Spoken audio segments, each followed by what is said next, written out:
Okay, here we go. Review number 3. This time, this is calculator active. So any problems we need to do, we can do with the calculator here. So we can use Desmos. I want to mention number 1 is probably something that you won't see on your final exam. This used to be part of Math 1, but it's kind of shifted more into Math 2 now. This is something called a frequency table.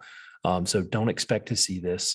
So we're actually going to kind of skip over number 1 for right now. The whole idea is they've taken all the students that would have been split into these different groups. They split them by gender, male and female, and you also see the total number, and then they split them by age group, 6 to 8, 9 to 11, 12 to 14, and you also see the total. And what they've done is they've just divided all the numbers that would have been in that table by the total number of players. Okay, so if we go back to the top and it says there are 35 players, that just means the actual table has been divided by 35. And that's why we end up with a total of 1 down here, because 35 divided by 35 equals 1. Okay. And then whatever number was here, if we divided it by 35, we would get 0.57. So the way you can kind of turn one of these frequency tables into a normal table that just shows you numbers, all you would do is you would multiply everything in there by the total. So do 35 times 0.11, 35 times 0.17, 35 times 0.29, 35 times 0.57, every single value, and that will get you back to the normal table. Okay. So if they said determine how many of the players are 12 to 14-year-old females, that would just be this part right here. So we would do the total number 35 times 0.2, and we would get our value. I think it comes out to like 7. But again, probably not going to be something you see until Math 2 now. All right. Problem 2. The box plots represent the height of tomato plants 10 days after being planted into 3 different types of fertilizers. What is the difference between the median heights of the tomato plants for fertilizer A and fertilizer C? So a couple things about box plots. Remember that the line in the middle of the box is the median. So this line right here would be the median for A. This would be the median for B. And this would be the median for C. And just at glance, it seems like C and B have the same median value, both right around 11.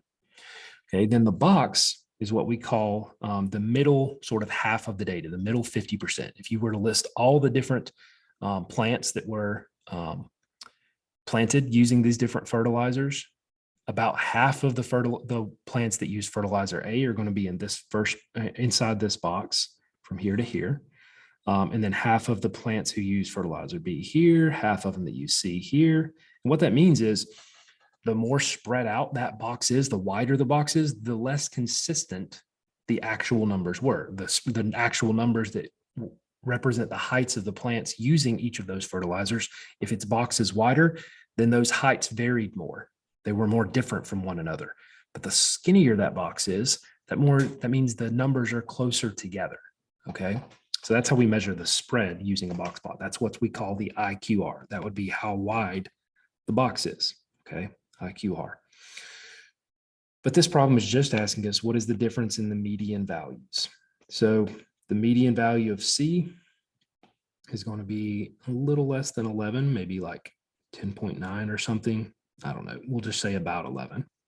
And then for A, it looks like it might be 4.5, something like that. There's not a specific value here. So in this case, if you get something a little different than mine, that's perfectly fine. Again, I don't know that this is exactly 11 or exactly 4.5, so I'm just estimating it here. So the difference means we're subtracting them to see how different they are. 11 minus 4.5 gives me 6.5. So that would be the difference between the median heights of plants using fertilizer A, fertilizer C. So even though we can use Desmos, we didn't really have to on this one. Number 3, the mean height of the students in Marcy's 4th grade class is 54 inches. Marcy's dad is a professional basketball player. What happens to the mean height when his height is included? So remember, the average is the same thing as the mean. So the average height of the students in Marcy's 4th grade class, so we're talking about kids here, is 54 inches. Okay, remember, that does not mean 5'4", because every foot has 12 inches. If we divide 54 by 12, 12 goes into 54 4 times. Take away 48 from 54 because 4 times 12 is 48. That leaves 6. And so that means we have 4 and 6 out of 12 left over because there's nothing else to bring down over here. And that's going to end up being meaning that this is 4 feet 6 inches tall on average. Okay. And if Marcy's dad plays professional basketball, he's going to be a lot taller.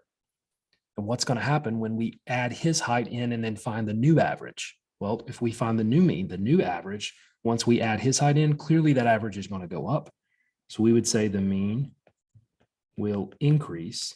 And because he's an outlier, it's going to increase even more. He's going to be oddly large, a lot taller than the normal tall people are considered to be in Marcy's 4th grade class. So the mean will increase a lot usually because of the outlier. And I think in class, we talked about like, what if Elon Musk or Jeff Bezos, some wealthy, multi-billionaire moved into your neighborhood, then all of a sudden it would seem like the average person in your neighborhood makes or is worth millions of dollars. And that's not true. It's just that one outlier that's skewing the average so much. Okay. Number 4, on last week's math test, Mr. Smith's class scored a mean of 83 with a standard deviation of 8. Mr. Jenkins' class scored a mean of 78 with a standard deviation of 4. Which class was more consistent? This is another one we did in class. But we talked about consistency and standard deviation. Again, those things are measuring the spread. So the bigger the standard deviation, if you have a large standard deviation, you have a bigger spread. And that means things are less consistent. Okay. If you have a smaller standard deviation, you have less spread.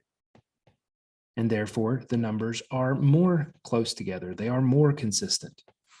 So when this problem asks us which class was more consistent, we want the one with the smallest spread, the smallest standard deviation, and that's going to be Mr. Jenkins' class because his standard deviation was only 4 as opposed to Mr. Smith's, which was 8. So the average was better for Mr. Smith's, but the students scored more consistently in Mr. Jenkins' class. That would sort of be how we compare those two. And finally, number 5, one more statistics question here, which is one variable statistics. We have a histogram. Okay, the height of each of these bars is representing the number of data points or the number of people who meet this particular criteria. So if we see these are scores on a US history test. So students, I'm guessing, are taking a test, and based on their score, they get put in a histogram. So this looks like it lines up with 1 over here. That means one student got anywhere from a 45 up to a 50. And I do want to tell you this. What would you do if somebody got a score right on the line? Like, what if they got exactly a 50? Would the 50 go in the 45 to 50 range or the 50 to 55 range? Like, which one? And the answer is it always goes into the one on the right. Okay. So if you get exactly 50, you go in this space right here.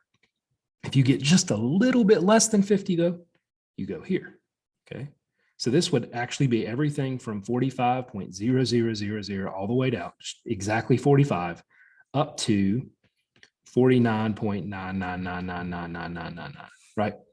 So you have to be less than 50, but at least 45. That's the idea of that first box there.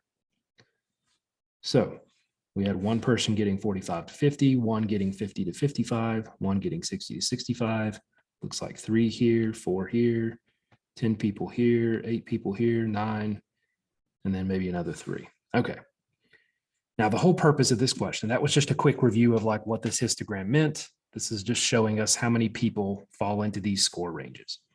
But if we look at the shape, if I was to kind of sketch sort of a curve shape that goes over the top of this, it looks something like this. So it's clearly the highest point on the graph is not right in the middle, right? It's closer to the right side. So what has happened? This is what we called a skewed shape. And skewed data mean that the average is going to be skewed towards the outliers, towards the tail of the graph. Now, that's the way we describe the shape. This particular graph has a tail that's trailing off to the left. So we would say this is skewed to the left. Skewed to the left. Okay. If you see it with a tail going to the right, that would be skewed to the right. And if it doesn't seem like the tail is on one end or the other, if it's sort of balanced, then that's considered normal or symmetric shape. Okay, so you have skewed shapes and you have symmetric shapes. And again, those would look more like this. They have sort of this bell or heel shape to them. Okay. If it's symmetric, using the mean, using the average is a good way to talk about the middle or the normal value we would expect to see. And then when you measure the spread, you use standard deviation. If it is skewed though, you want to use the median and the interquartile range, like do a box plot, find the interquartile range, use those things to talk about the center value and the spread value. If it's skewed, if it's symmetric, that's when you usually see mean and standard deviation instead. Okay. Mean and median measure centers. IQR and standard deviation measure spread or consistency. All right, that's it for review number 3. So if you have questions on that, just send me an email.